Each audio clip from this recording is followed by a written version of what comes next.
The Messerschmitt Bf 110, also known as the Me 110, was a German twin-engine heavy fighter and fighter bomber categorized by the Luftwaffe during World War II as the Zerstörer, German for destroyer. Designed by Willy Messerschmitt and sponsored by Hermann Göring, the first Bf 110 flew on May 12, 1936, and entered service in 1937. The aircraft was developed in response to the German Air Ministry's requirement for a long-range, multi-role fighter capable of escorting bombers, performing reconnaissance, and engaging in ground attack missions. It was hand-picked by Hermann Göring, who believed its heavy armament, speed, and range would make the Bf 110 the Luftwaffe's premier offensive fighter. The 110 was characterized by its twin-engine, twin-tail configuration with two Daimler-Benz DB601 engines mounted on the wings. This design allowed for a heavier armament load and greater range compared to single-engine fighters. The aircraft typically carried a combination of two 20mm cannons and four 7.92mm MG-17 machine guns mounted in the nose, along with a rear-facing 7.92mm MG-15 machine gun for defense. Later variants, such as the 110G, were equipped with even more formidable armaments, including additional cannons and rockets.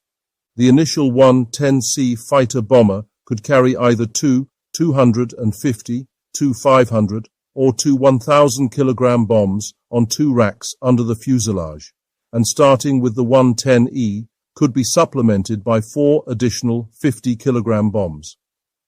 The 110 was constructed using a stressed skin design with an all-metal airframe that provided a robust structure capable of withstanding the rigors of combat.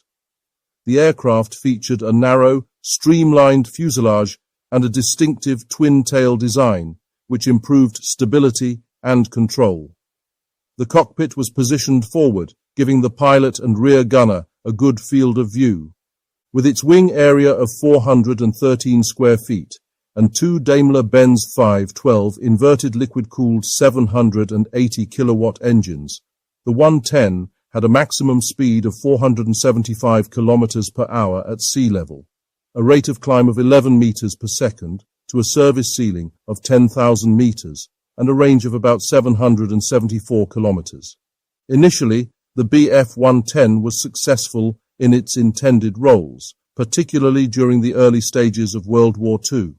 It excelled in the Polish campaign in 1939. 102 110s were deployed in the September campaign, with only around 10 aircraft lost. But this was hardly a surprise, considering the Polish Air Force lacked modern fighters due to the cancellation of many advanced projects, such as the PZL-38 Wilk, and a delay in the introduction of a completely new modern Polish fighter, the PZL-50 Jastrząb. Against the Germans, who had close to 4,000 aircraft, most of them modern, Poland had only about 600 aircraft, consisting of the outdated PZL P-11, PZL P-7, and PZL-23 Karasz, while the German propaganda claimed that the Polish aircraft were all destroyed on the ground due to the success of Blitzkrieg was untrue. The Polish Air Force was overwhelmed. It would not be until 1940, in the Battle of Britain, when No. 303 Squadron RAF, also known as the Tadeusz Kościuszko Warsaw Fighter Squadron, would wreak revenge on the German 110 pilots with the British Hawker Hurricane fighter aircraft. The 110's good performance continued during Operation Weserübung, the invasion of Denmark and Norway in April 1940. 64 aircraft were committed, and total losses during this campaign amounted to little more than 20. In turn, they devastated the British Skua dive bombers and Bristol Blenheims. The air support provided by the Zerstörer to ground troops was also instrumental in the success of Weserübung.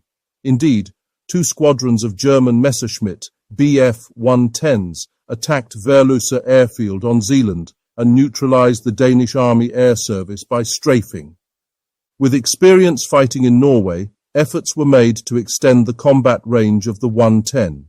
These became the Bf 110D long-range Langstrecken Zerstörer. Several different external fuel tanks, originally a 1200-litre centerline ventral fuel tank, nicknamed Dackelbaus, translated as the Dachshund's belly. But due to fuel instability causing explosions and the large tank's hit on the aircraft's performance, 300 or 900-litre underwing-mounted tanks were used instead, resulting in no less than 4 versions of the Bf-110D.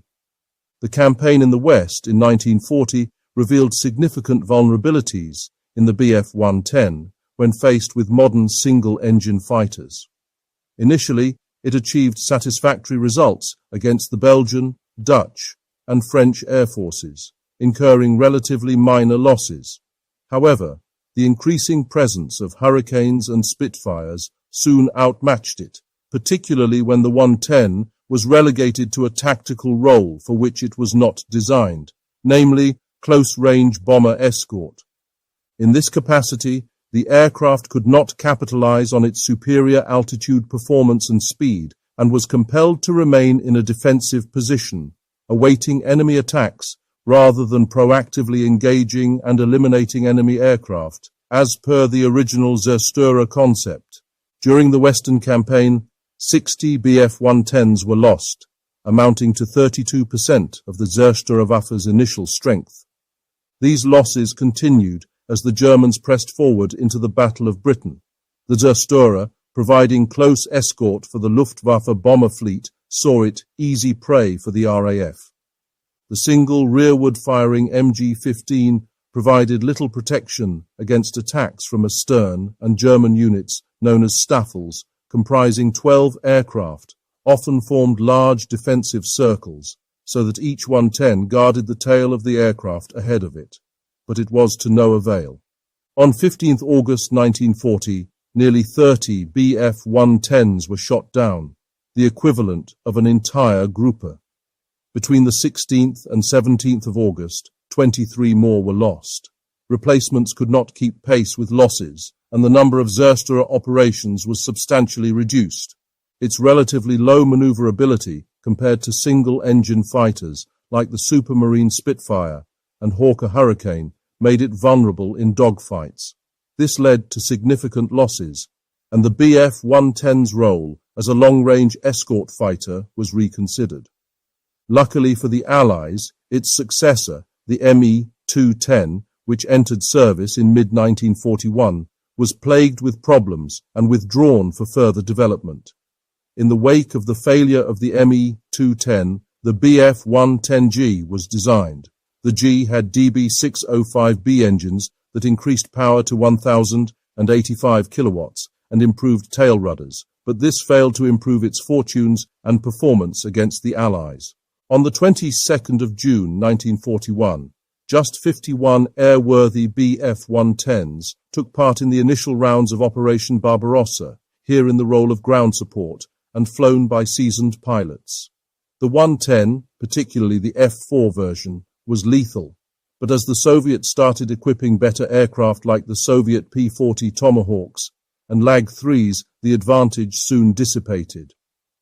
On the 28th of June 1942, at the beginning of Operation Blau, the Wehrmacht's offensive in southern Russia, the Luftwaffe 4 had 86 operational Zerstörers. Only 1 month later, they had lost 31 110s to Soviet fighters. The number of 110s on the Eastern Front declined further after 1942. Most units that operated the 110 did so for reconnaissance only. Most machines were withdrawn to Nazi Germany for the defense of the Reich operations. Here, it was adapted to become a highly effective night fighter and bomber interceptor. Its heavy frame allowed the equipping of its open nose with radar antennae. The Bf-110G4, for example, was outfitted with Liechtenstein BC or SN2 radar systems, which allowed it to detect and engage enemy bombers in the dark. His adaptation proved crucial during the defense of Germany against British nighttime bombing raids. The extreme power of the Bf-110 weaponry 20 and 30 mm cannons and 4 21 cm Werfer granite rockets could cripple or destroy any Allied bomber in seconds. The 110s would wait until the bombers' fighter escorts would be forced, due to lack of fuel, to abandon the bomber squadrons. Then they would fly in and inflict massive damage. The Americans initially thought the tactic of close defensive formations in their heavily armed and robust B-17 Flying Fortress and B-24 Liberators would allow for daylight precision bombing raids, which they began in earnest in 1943, primarily carried out by the 8th Air Force. The unescorted bombing missions culminated in several high-profile and costly operations. For instance, during the second Schweinfurt raid on October 14, 1943, often referred to as Black Thursday, out of the 291 B-17s dispatched, 60 were shot down and many others were damaged. This represented a loss rate of approximately 20%, an unsustainable figure for the U.S. Army Air Force.